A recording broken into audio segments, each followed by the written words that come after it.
నాయకుల ప్రాణాలు కోల్పోవడానికి ముఖ్యమంత్రి గారి బాధ్యత తీసుకోవాలి. మీరు కనుక అధికారులు బాధ్యత తీసుకోవాలి. మీరు కనుక అక్రమ క్వారీని కానీ అడ్డుకొని ఉంటే ఆ రోజున నాయకుల ప్రాణాలు కోల్పోయినాయి కావు. అందుకని జనసేన పార్టీ ఆలోచిస్తుంది కూడా యువత నుంచి చాలా బలమైన నాయకత్వం రావాలి. చాలా బలమైన నాయకత్వాన్ని మేము తీసుకొచ్చే బాధ్యత తీసుకున్నాం. నేను తెలుగుదేశం పార్టీకి సపోర్ట్ చేసింది. నాకు అనుభవం సరిపోదు, అనుభవజ్ఞుడైన నాయకులు కావాలి. మీరు అండగా నిలబడతారు. మీరు ఆయన చూస్తే మళ్ళీ పాత పద్ధతిలో వెళ్తా ఉన్నారు ముఖ్యమంత్రిగా. అందుకని బలంగా వాళ్ళకి చెప్పాం, మీరు ఇలాగ అడ్డగోని పరిస్థితులు వస్తే మటుకు బయటకు వస్తారని మొదటి రోజునే చెప్పాను వాళ్ళకి. 2014లో వాళ్ళకి ఓట్లు వేయమని చెప్పినప్పుడు ప్రచారం చేసినప్పుడు మనకి ప్రజలకి అడ్డగా నిలబడలేదు.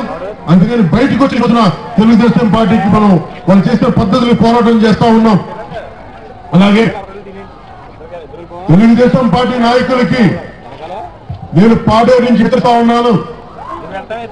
నేను మీకు చాలా అండగా నిలబడ్డాను. ప్రజలకి మీరు అండగా నిలబడతారని చెప్పి, గిరిజన సంక్షేమానికి నిలబడతారని చెప్పి, అడ్డగోలుగా మీరు బాక్సైట్ మైనింగ్ కి పర్మిషన్ ఇవ్వరని చెప్పి, అక్రమ క్వారీలను అడ్డుకుంటారని చెప్పి, ఇక్కడ విద్యా వ్యవస్థని కానీ వైద్య వ్యవస్థని కానీ మీరు బాగా చేస్తారని నమ్మకంతో మీకు సపోర్ట్ చేశాం. కానీ ఈ రోజున మీరు మొత్తం అన్నింటిలో విఫలమయ్యారు. మీరు అవటమే కాకుండా మళ్ళీ మీరు ఎలక్షన్ గేమ్ మొదలు పెట్టారు.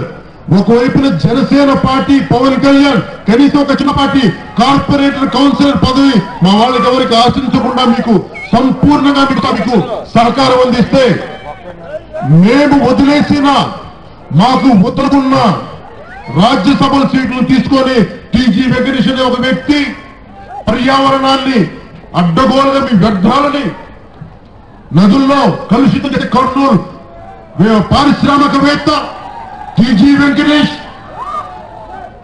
పిచ్చిగా మాట్లాడితే చెప్తా ఉన్నాం.